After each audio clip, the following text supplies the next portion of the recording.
Alright, we've got another tutorial here. This is how to test a laptop screen to see what's going on. A lot of times people will call me and they'll say, listen, my laptop screen's gone out. I can turn it on, I can see the power come on, but nothing is on the screen. Okay, the screen's completely black.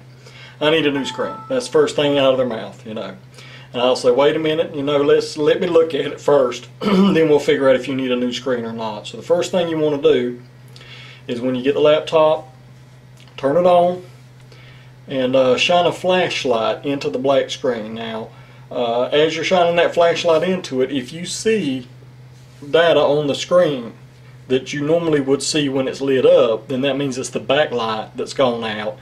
And in that case, I'd say go ahead and get you a new LCD screen and go ahead and replace the screen on that. That's pretty easy when you see that. You know straight away what it is.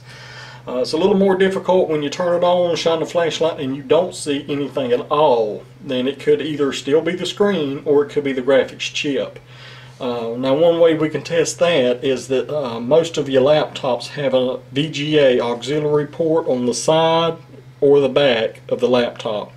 You can take use of that. Like you see, I've booted up here. I've got a 19-inch flat screen regular desktop monitor behind the laptop.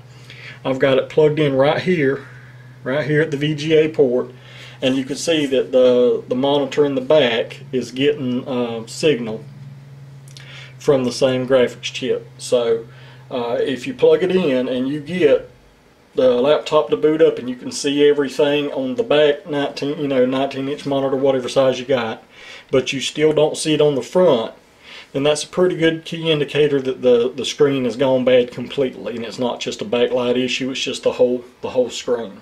Now there are very, very rare occasions where the actual the ribbon will be gone bad, and it'll mount, where it mounts to the motherboard might be gone bad. That I've only seen that once in the last 3 years, and it's a headache when it happens. And that happened to be on a 17-inch laptop, so it was a very costly deal. And on that, you have to replace the whole motherboard. But anyhow, so basically, you see what's going on here.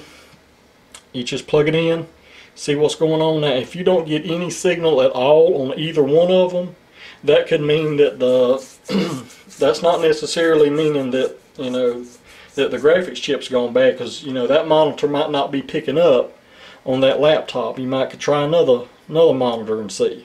But if you happen to know somebody that's got one or whatever, you can try a couple monitors, and if it still doesn't pick up, then that might be an indicator that the graphics chip has gone bad. Especially if that laptop's been doing a lot of overheating, it can do that. Then you might want to think about reflowing, because your LCD screen might be perfectly fine and your graphics chip just might need to be reflowed, and I'll do a tutorial on how to do that at another time when I end up with a laptop that I can do it on.